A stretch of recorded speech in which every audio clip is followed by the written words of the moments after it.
ජාතික පොලිස් කොමිසම් සභාවේ අනුමැතිය සහිතව ජ්‍යෙෂ්ඨ පොලිස් අධිකාරී ශානි අබේසේකර අපරාධ පරීක්ෂණ දෙපාර්තමේන්තුවේ අධ්‍යක්ෂ ලෙස පත් කර තිබෙනවා.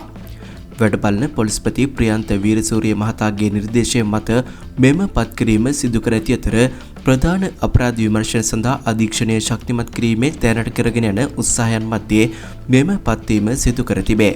2017 සිට 2019 දක්වා CID අධ්‍යක්ෂ ලෙස කටයුතු කළ අබේසේකර මහතා 2024 ඔක්තෝබර් මාසයේදී නව පත් වූ ජාතික ජනපලවේග රජය යටතේ පොලිස් සේවයට නැවත පත් කරන ලදී.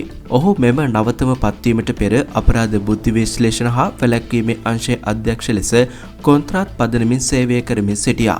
අබේසේකර මහතා ශ්‍රී ලංකා පොලිස් සේවයේ ප්‍රවීණ නිලධාරියෙකු වන අතර අපරාධ විමර්ශන ක්ෂේත්‍රයේ ඔහුගේ පුළුල් අත්දැකීම් මෙම පත්වීම සඳහා විශේෂ සුසුකමක් ලෙස සැලකෙනවා. ඔහුගේ නායකත්වය යටතේ CID එක ප්‍රධාන අපරාධ විමර්ශන කටයුතු වඩාත් කාර්යක්ෂමව සිදු කරනු ඇතැයි බලාපොරොත්තු වනවා. මෙම පත්වීම මගින් රටේ නීතිය හා සාමය පවත්වාගෙන යාමේ රජයේ කැපවීම පිළිබිඹු කරන අතර අපරාධ විමර්ශන දෙපාර්තමේන්තුව ශක්තිමත් කිරීම සඳහා පියවරක් ලෙස සැලකෙනවා. ජාතික පොලිස් කොමිසම් සභාවේ ශානි අබේසේකර මහතාගේ පත්වීම අනුමත කිරීම ශ්‍රී ලංකා පොලිස් දෙපාර්තමේන්තුව තුළ වෘත්තීය භාවය හා ස්වාධීනත්වයේ ඉහළ නැංවීමේ පුළුල් ප්‍රයත්නයක කොටසක් ලෙස දැක්විය හැකියි.